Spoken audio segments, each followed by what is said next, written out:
Bom, agora conforme eu tinha falado na última aula, eu vou dar uma certa dificultada nessa relação que existe entre a distância focal e a visão que a gente pode conseguir da nossa lente, tá? Isso tudo depende também do tamanho do sensor. Quando você for comprar a sua câmera ou você for alugar a sua câmera para fazer algum trabalho, por exemplo, o tamanho dos sensores das câmeras, eles diferem. Obviamente, né? Quanto maior o tamanho do sensor, mais cara vai ser a câmera. E não por coincidência, o processador vai ser melhor também. É o que vai dar, por exemplo, uma possibilidade de, como a gente já falou, você trabalhar com o valor de ISO um pouco mais elevado. Então, por exemplo, aqui a gente tem esse desenho, onde a gente tem diferentes tamanhos de sensores. O maior aqui é o full frame. O sensor full frame, nenhuma das câmeras aqui tem sensor full frame. Tá? O dessa câmera que a gente está gravando é uma Sony. Ele tem um sensor do tamanho de 1/3 de polegada. É esse menorzinho aqui que vocês estão vendo no centro. Se eu não me engano, é o de vermelho. O da minha câmera é um sensor crop. Só que você não tem um tamanho só de sensor crop. O da Nikon é um tamanho, o da Canon é outro. E o sensor full frame é esse verdinho que você está vendo aqui. Ó. O que isso difere? Bom, primeiro, você pode ver aqui que a área do sensor, como o sensor é maior, ele capta um ângulo maior, certo? Então, no que vai diferir aqui a milimetragem da nossa câmera? Essa lente aqui, 11x16, depois que você começa a fotografar, você começa a se acostumar com a abertura assim, de ângulos, tá? Você sabe perfeitamente o que é um ângulo 35mm. Mais ou menos isso aqui e tal. Isso funciona quando você pega uma lente 35mm e coloca numa câmera com sensor full frame. Ele vai te oferecer determinada abertura.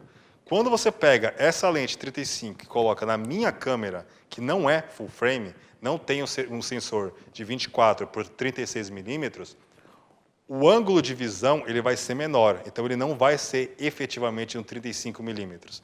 O que você tem que saber para ter noção do ângulo equivalente? Você tem que pegar a milimetragem, 35mm, e multiplicar por uma coisa chamada fator crop. Vou pegar minha calculadora aqui. O fator crop seria o quê? Um número referente ao tamanho daquele sensor. O da Canon e da Nikon são diferentes. Tá? Se eu não me engano, o da Canon é 1.5 e o da Nikon é 1.6. Se eu não me engano, tá? Posso estar enganado. Então, vamos lá. Eu tenho que pegar a lente 35mm, 35, e multiplicar por 1.6.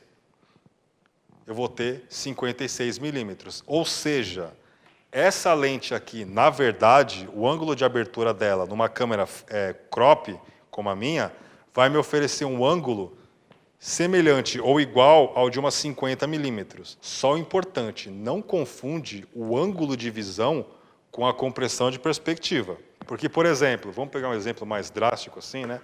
A 11mm, eu vou multiplicar então, deixa eu apagar aqui, 11mm vezes 1.6. Eu vou ter o equivalente a uma 17mm. Tá? Vamos pegar 16mm logo? Vezes 1. Opa, deixa eu apagar aqui. 16mm vezes 1.6.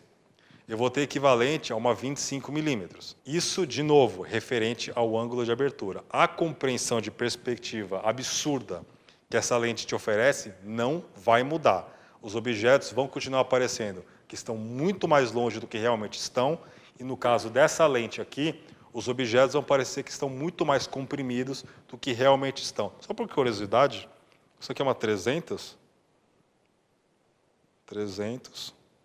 vezes 1.6 é igual a 480. Realmente ela dá um senhor zoom na minha câmera. Se você colocar ela numa câmera full frame, ela vai dar parece que ela vai dar menos zoom do que ela pode, entendeu? Mas é só uma impressão que deriva do tamanho do sensor. Que mais o tamanho do sensor pode influenciar? Bom, quantidade de pixels, obviamente. Então, se você tiver que imprimir a sua fotografia, você vai ter uma certa limitação. O tamanho da impressão, então, vai ficar um pouco limitado. Quanto maior o sensor, então, maior vai ser a resolução, maior a quantidade de pixels. consequentemente maior vai ser a possibilidade de impressão. É que em São Paulo não tem mais outdoor, mas quando você tinha que fazer aquelas fotos muito grandes, o que o pessoal utilizava bastante era a câmera de médio formato. Eu vou colocar uma imagem aí para vocês, uma da Hasselblad, por exemplo. Tá? Hoje em dia pouco se usa, até porque esse tipo de foto não vai utilizar mais esse tipo de impressão. Ainda bem, porque era uma câmera ridiculamente cara. Eu acho que hoje uma Hasselblad com $1 5 e pouco deve sair uns 300, 400 mil, tá? Até trazer dos Estados Unidos, etc. e tal, porque é uma câmera com sensor muito grande. Outra coisa importante, o tamanho do sensor, ele influencia, isso pouca gente sabe no meio, eu acho até engraçado. O tamanho do sensor, ele vai influenciar também na profundidade de campo. Se você pegar essas câmeras que o pessoal usa para reportagem, para fazer, a gente chama de, como é que fala? Fotojornalismo, mais para vídeo, onde você está ali na ação, sabe? Documentário de guerrilha, vamos chamar assim. Você está mais na ação, você não tem tempo, às vezes, de pedir para a pessoa sentar, fazer uma iluminação, você tem que correr, fazer o foco em movimento. Esse tipo de câmera, sinceramente, para esse tipo de trabalho, é muito ruim você ter um sensor muito grande, porque a profundidade de campo fica muito rasa. Se você deixar ainda uma abertura muito grande, 1.8, com um sensor de câmera 4K, muito maior do que um full frame, a profundidade de campo é tão absurda que, por exemplo, o seu nariz está em foco, a sua orelha está completamente desfocada. É por isso que, para esse tipo de trabalho, essa câmera aqui que a gente está gravando da Sony, é a NX5, tá? Ela usa aquele sensor lá do meio, 1/3 de polegada. A qualidade não se compara com uma full frame, mas pelo trabalho que ela se propõe a fazer, é muito melhor do que gravar com essa daqui. Se você precisar gravar algum trabalho sentadinho, na poltrona, com luz um pouco mais controlada, aí acaba sendo até um pouco... E você fizer questão de profundidade de campo mais rasa, aí essas câmeras aqui, ou de cinema, são mais indicadas, tá? O ruim dessas câmeras para você fazer broadcasting é que para você conseguir uma profundidade de campo rasa, você tem que penar bastante. Ela tem uma certa limitação. Mas, de novo, como não é uma câmera pensada para esse tipo de linguagem, então está tudo certinho. Beleza? Qualquer dúvida, vocês podem me procurar. Eu sei que isso aqui dificulta um pouco mais a noção de abertura e ângulo, mas é só uma continha de multiplicação.